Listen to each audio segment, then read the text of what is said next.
Hello and welcome. This is Chandrasekhar Dhamande. And in today's class, I'm going to teach you a particular word called keep, जिसका मतलब होता है रखना। जब भी हम बात करते हैं रखने की तो हम इंग्लिश में शब्द यूज करेंगे keep। हिंदी में आप कहेंगे रखना। क्या रखना? कोई भी सामान रखना, अपने पास रखना या किसी जगह पर रखना, उसके लिए keep शब्द का यूज करेंगे। जैसे अगर मैं आपसे कहता हूं कि धैर्य रखिए तो इंग्लिश में कहेंगे कीप पेशेंस। शांति बनाए रखिए, इसके लिए आप कहेंगे कीप साइलेंस। दूरी बनाए रखिए, इसके लिए आप कहेंगे कीप डिस्टेंस। ट्रकों के पीछे, वाहनों के पीछे आपने अक्सर लिखा देखा होगा, दूरी बनाए रखें हिंदी में लिखा रहेगा, या फिर कीप पेशेंस इंग्लिश में लिखा रहेगा। अगले सेंटेंस को देखते हैं। यहाँ पर लिखा है कीप डॉक्यूमेंट्स रेडी, जिसका मतलब है जो डॉक्यूमेंट्स हैं वो तैयार रखिए। अगर आप कोई फॉर्म भरने जा रहे हैं या किसी भी तरह की कोई ऐसे काम करने जा रहे हैं जहां पर आपके डॉक्यूमेंट्स की जरूरत है, तो आपसे कहा जाएगा अपने डॉक्यूमेंट्स को तैयार रखिएगा, जिसके लिए आप कहेंगे कीप योर डॉक्यूमेंट्स रेडी। कई बार कोई अगर ज्यादा बातें कर रहा है, आपको उसकी बातें पसंद नहीं आ रही है, तो आप बोलेंगे अपना मुंह बंद रखिए, जिसके लिए आप कह सकते हैं कीप योर माउथ शट, अपना मुंह बंद रखिए। एक अच्छे शिष्टाचार की निशानी होती है कि आप अपने साथ एक रुमाल रखें, जेब में हैंकरचीफ रखें, जिसके लिए आप कहेंगे keep a hanky in your pocket. तो जब भी बात रखने की होती है तो इसके लिए हम शब्द यूज करेंगे कीप।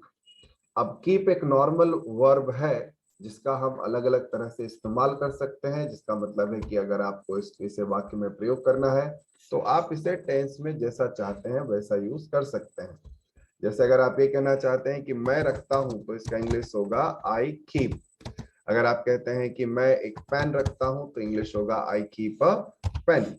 अगर आप कहना चाहते हैं कि मैं चाकू नहीं रखता हूं तो इसके लिए आप कहेंगे I don't keep a knife. Knife की स्पेलिंग के से चालू होती है, KNIFE।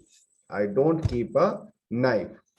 सेम मैनर अगर आप प्रश्न पूछना चाहते हैं कि क्या आप यह सामान रखते हैं, जैसे अगर आप किसी से कहते हो कि क्या आप मोबाइल फोन रखते हैं, तो क्वेश्चन होगा do you keep a mobile phone.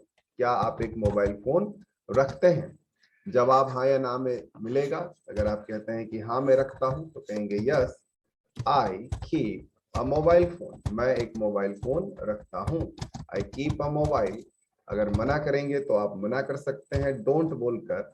पहले आप अपना आंसर डिक्लेयर कर दीजिए नो, और फिर कहेंगे आई डोंट, मैं नहीं रखता हूं, इसके लिए आप कहेंगे I don't keep a mobile, मैं एक मोबाइल नहीं रखता हूं।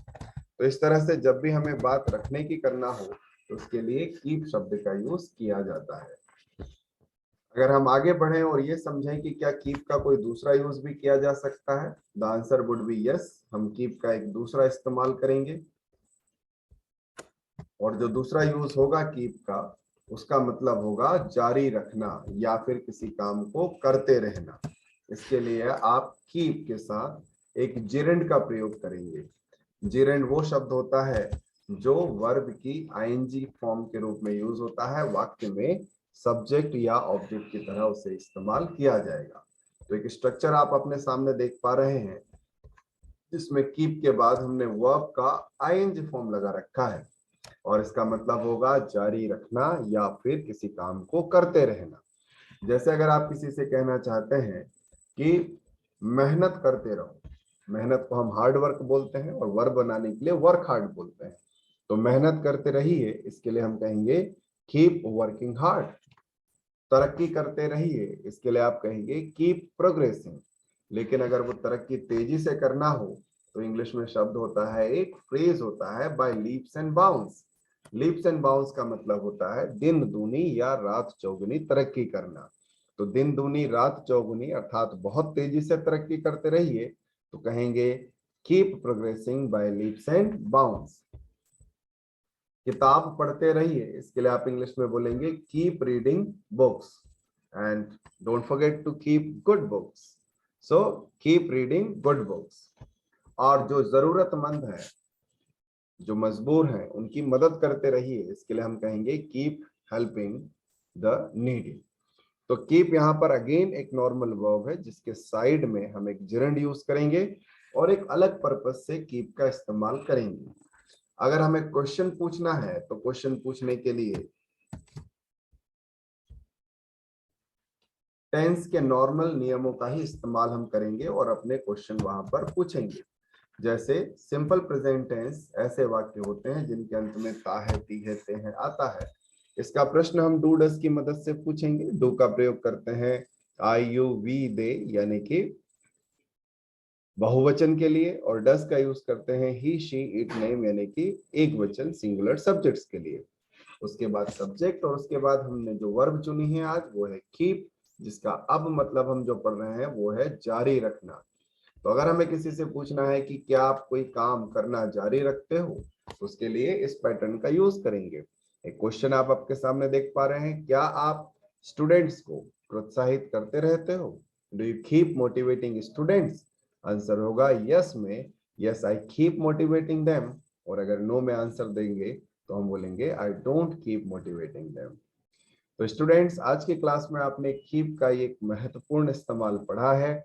अगर आप इसका कोई सेंटेंस बना पाते हैं तो do write it in a comment box, और ये भी एक वाक्य लिखकर बताइएगा कि संपर्क में रहने के लिए इंग्लिश में क्या बोलेंगे। If you know this, do write it in a comment box. मिलते हैं नेक्स्ट वीडियो में।